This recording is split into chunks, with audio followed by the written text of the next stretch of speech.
వాటాలు అక్రమంగా బదలాయించుకున్నారు అనేది ఆ రోజున పెట్టినటువంటి కేసు. అంటే పాత యజమాని కర్ణాటి వెంకటేశ్వరరావు, అతని పేరు కేవీ రావు అంటారు.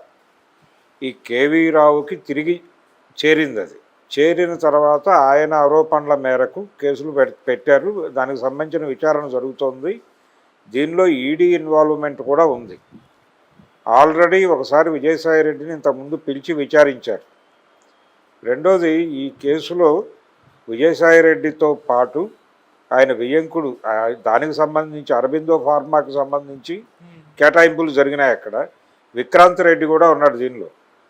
విక్రాంత్ రెడ్డి సుబ్బారెడ్డి గారి తాలూకా కాబట్టి విక్రాంత్ రెడ్డి, సుబ్బారెడ్డి, విజయసాయిరెడ్డి, అరబిందో వారు వీరి వియ్యంకుడే. విజయసాయిరెడ్డి గారి వియ్యంకుడు తాలూకా గొడవ. కాబట్టి వీళ్ళందరి మీద ఆయన కర్ణాటి వెంకటేశ్వరరావు అనేటువంటి పెద్ద మనిషి ఇచ్చినటువంటి కంప్లైంట్ ఆధారంగా విజయసాయిరెడ్డిని గతంలో ఆయన రాజకీయ సన్యాసం తీసుకోవడానికంటే ముందే ఒకసారి విచారణకు పిలిచి మాట్లాడినటువంటి సందర్భం ఉంది. ఇది కొత్తది కాదు.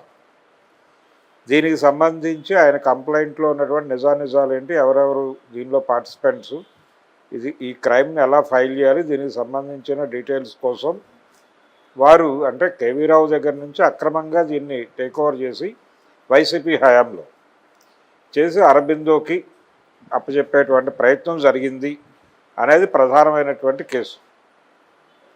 ఇప్పుడు మళ్ళీ తిరిగి వెంకటేశ్వరరావు చేతికి వచ్చింది వ్యవహారం.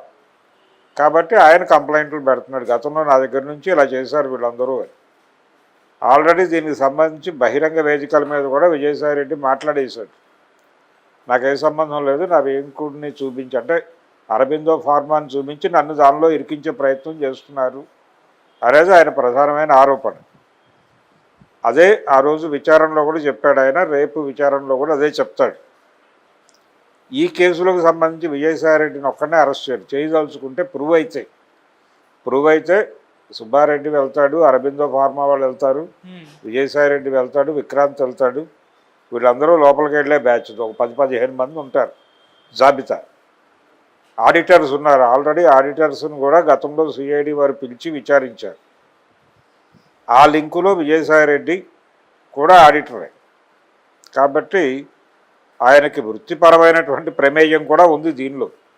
అందుకని విచారణకు హాజరవుతున్నాడు. ఆయన విచారణకు హాజరవుతాడు. అరెస్ట్ చేయటం అనేది అతను ఒక్కడితో లింక్ అయ్యి లేదు, అతనే ప్రధానం కాదు.